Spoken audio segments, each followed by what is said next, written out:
जिम्मेदार मानती हैं आप? जो सवाल उठ रहे हैं कि एमसीडी की पूरी जिम्मेदारी थी, वहाँ पे डिसिल्टिंग नहीं हुई थी, पानी का बहाव जो आया उसमें बच्चे डूब गए।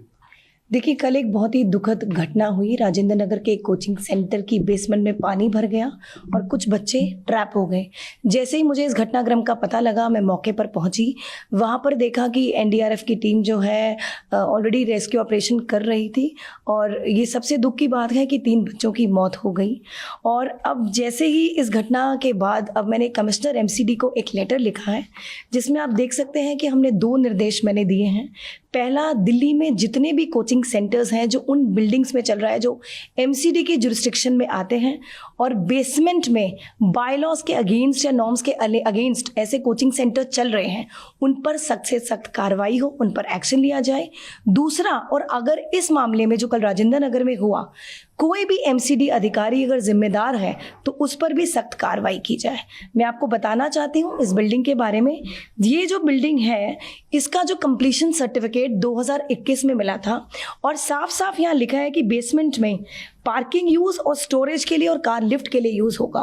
तो मैं बताना चाहती हूँ कि अगर इस प्रकार से इल्लीगल तरीके से या प्रॉपर्टी को मिसयूज कर अगर ऐसे कोचिंग सेंटर्स बेसमेंट में चल रहे हैं तो उन पर कार्रवाई होगी और साथ ही अगर कोई अधिकारी जिम्मेदार होगा उस पर भी सख्त से सख्त कार्रवाई होगी।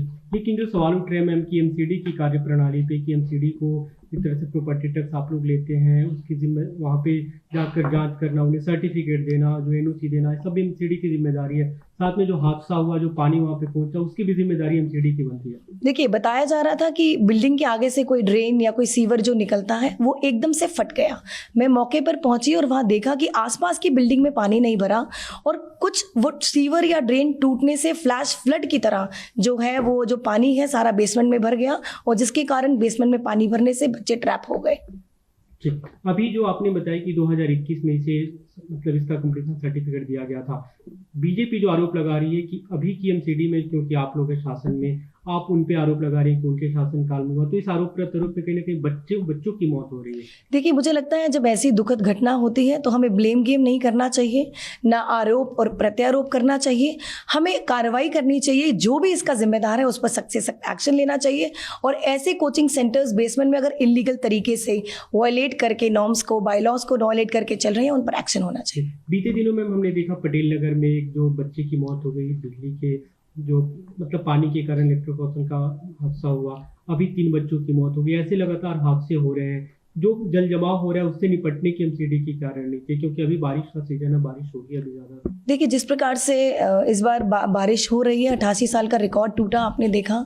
वाटर लॉगिंग की समस्या है, पर एमसीडी हो, पीडब्ल्यूडी हो, दिल्ली जल बोर्ड हो, वो 24 घंटे आप देखेंगे ग्राउंड पर काम कर रहे हैं कि दिल्ली की जनता को समस्या का जो है हमें समाधान दे सके। हमने मैम लोकल एमएलए दुर्गेश पाठक से बात की, जो एमसीडी के प्रभारी भी हैं। उनका कहना था कि जल बोर्ड के अधिकारियों से लगातार बातचीत हुई, सुपर शकर मशीनें मांगी गई, कहीं ना कहीं जल बोर्ड की तरफ से मशीनें उपलब्ध नहीं कराई गई, या जो एमसीडी के जो अधिकारी हैं उनकी तरफ से कहीं ना कहीं जो एक तरह से सहयोग मिलना चाहिए वो नहीं मिला।